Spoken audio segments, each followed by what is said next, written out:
Hi friends, welcome to my channel. நம்ம சேனலில் இன்றைக்கி நான்வெஜ் பிரியர்களுக்கு ரொம்பவே பிடிச்ச மீன் குழம்பு தாங்க எப்படி செய்கிறதுன்னு பார்க்க போகிறோம். எந்த மீன் வாங்கினாலும் இந்த மாதிரி ஒரு முறை குழம்பு வச்சு பார்த்திங்கன்னா அவ்வளவு சூப்பராக இருக்குங்க. 3 நாளைக்கு வச்சு சாப்பிட்லாம். அந்த அளவுக்கு ரொம்பவே டேஸ்டான மீன் குழம்புங்க. கடையில் கிடைக்கிறது மாதிரியே அவ்வளவு அருமையாக இருக்கும். உங்கள் வீட்டில் வச்சிங்கன்னா 3 வீடு தள்ளியுமே வாசம் அடிக்குங்க.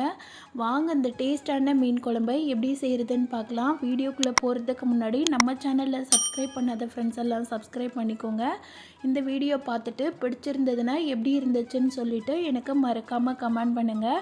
அப்படியே இந்த வீடியோ பிடிச்சிருந்ததுன்னா கடைசி வரைக்கும் பார்த்துட்டு வீடியோவை லைக் பண்ணிவிடுங்க, சேனலை சப்ஸ்கிரைப் பண்ணிவிடுங்க. வாங்க இப்போ இந்த மீன் குழம்பை எப்படி செய்கிறதுன்னு பார்க்கலாம்.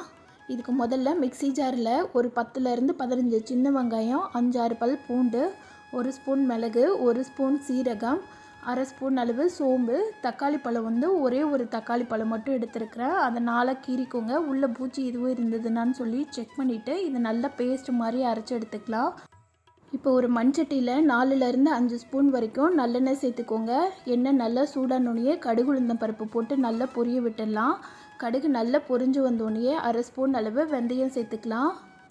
வெந்தயம் பொரிஞ்சு வரட்டும். 1/4 ஸ்பூன் அளவு சீரகம் சேர்த்துக்கோங்க. இது எல்லாமே நல்லா பொரிஞ்சு வந்ததுக்கப்புறமா 10 பல் பூண்டை 1-2 தட்டி வச்சுட்டு அதை சேர்த்துருக்குறேன். தோல் உரிச்சிட்டு பூண்டை தட்டிக்கோங்க. இது கூட சின்ன வெங்காயம் ஒரு 50 கிராம் சின்ன வெங்காயம் சேர்த்துருக்குறேன்.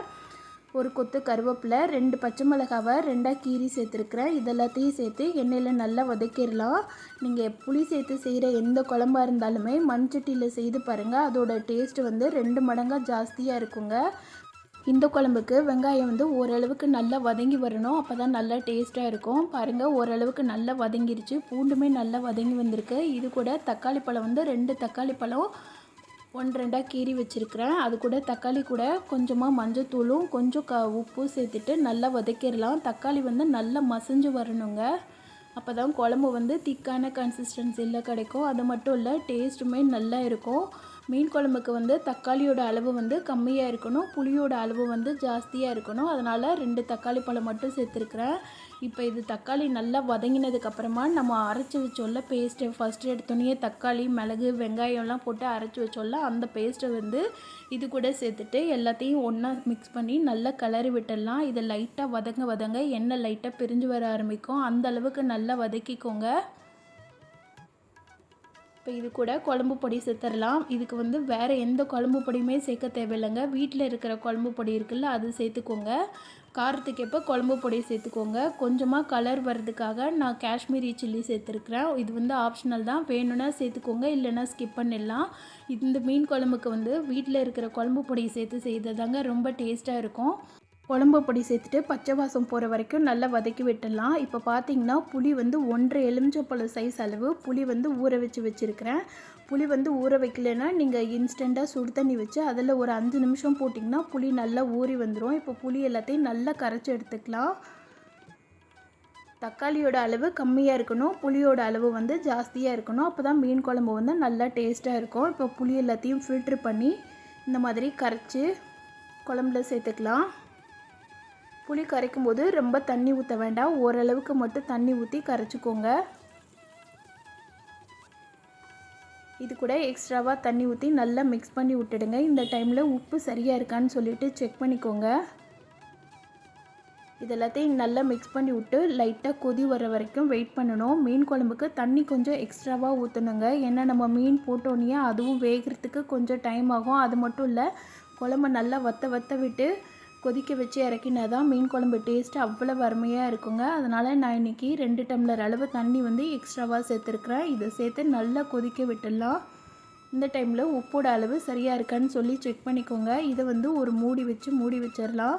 இது நல்லா கொதித்து வரட்டும். இடையில கொதிக்கும் போது இடையில திறந்து நல்லா கிளறி விடுங்க. அப்போ தான் மசாலாலாம் ஒரே ஈவனாக நல்லா கரெக்டாக மிக்ஸ் ஆகி வரும். இப்போ பாருங்கள், எண்ணெய்லாம் நல்லா பிரிஞ்சுட்டு மேலாப்பில் நல்லா கொதிச்சு வந்திருக்கு. இதோட ஸ்மெல்லே அவ்வளவு அருமையாக இருக்குங்க. இன்னுமே இது கொஞ்சம் திக்காகட்டும், ஏன்னா இன்னும் கொஞ்சம் தண்ணியாக இருக்குது. இன்னும் ஒரு 5 நிமிஷம் மட்டும் இதை கொதிக்க விட்டோம்னா இன்னுமே கொஞ்சம் நல்லா வற்றி வந்துடுங்க. மீடியம் ஃப்ளேமில் வச்சு கொதிக்க விடுங்க. மூடி போடாமல் இந்த டைமில் கொதிக்க விடுங்க, சீக்கிரமே வற்றி வந்துடும். இப்போ பார்த்திங்கன்னா தெரியும், ஃபஸ்ட்டு நம்ம பார்த்ததுக்கும் இப்போ நம்ம பார்க்குறதுக்கும் நல்ல திக்கான கன்சிஸ்டன்சியில் வந்திருக்கு. இதில் வந்து நான் இன்றைக்கி சங்கரா மீன் தான் எடுத்துருக்கிறேன், அது சேர்க்க போகிறேன். மீனில் வந்து சங்கரா மீன் போட்டு குழம்பு வச்சிங்கன்னா அவ்வளோ அருமையாக இருக்கும். மீனை ஆல்ரெடி க்ளீன் பண்ணி வச்சுட்டேன். குழம்புல போடுற மாதிரி கடையில் கட் பண்ணி வாங்கிக்கோங்க.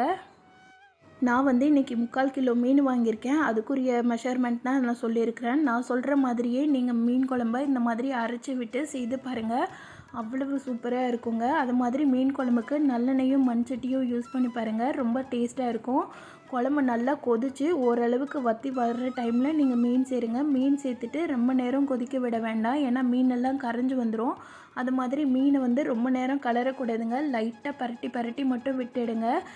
மீன் சேர்த்ததுக்கப்புறமா ஃப்ளேம் வந்து லோ ஃப்ளேமில் வச்சுட்டு ஒரு 5 நிமிஷத்துக்கு விட்டிங்கனாலே போதும். மீன் நல்லா வெந்து வந்துடும். அதுக்கு மேலே விட்டிங்கன்னா நல்லா பிரிய ஆரம்பிச்சிடும். இப்போ ஒரு 5 நிமிஷம் ஆயிடுச்சு. குழம்பு நல்லா கொதிச்சு வற்றி வந்திருக்கு. அது மாதிரி மீனும் லைட்டாக லேயராக பிரிய ஆரம்பிச்சிருச்சு. இது தாங்க கரெக்டான கன்சிஸ்டன்சி. இந்த டைமில் ஸ்டவ் ஆஃப் பண்ணிடலாம். நான் மண்சட்டியில் செய்திருக்கிறதுனால ஸ்டவ் ஆஃப் பண்ணதுக்கப்புறமே நல்லா கொதிச்சுக்கிட்டு இருக்குங்க. அந்த ஹீட்லேயே வந்து மீன் இன்னுமே கொஞ்சம் நல்லா மிக்ஸ் ஆகி வந்துடும் குழம்போட. மீன் குழம்பு வந்து ரொம்ப கலர வேண்டாம். இப்போ பாருங்கள், மீனெல்லாம் குழம்புல நல்லா மிக்ஸ் ஆகிட்டு ரொம்ப சூப்பராக வந்திருக்குங்க. இந்த மீன் குழம்ப உடனே சாப்பிட்றத விட காலையில் செய்திங்கன்னா நைட்டு வச்சு சாப்பிடுங்க, மதியமாக செய்திங்கன்னா அடுத்த நாள் காலையில் வச்சு சாப்பிடுங்க, அவ்வளவு சூப்பராக இருக்கும். நான் சுட சுட காமிச்சிட்டேன். இது வந்து அடுத்த நாளுக்காக நான் எடுத்து வச்சுருக்கிற மீன் குழம்பு.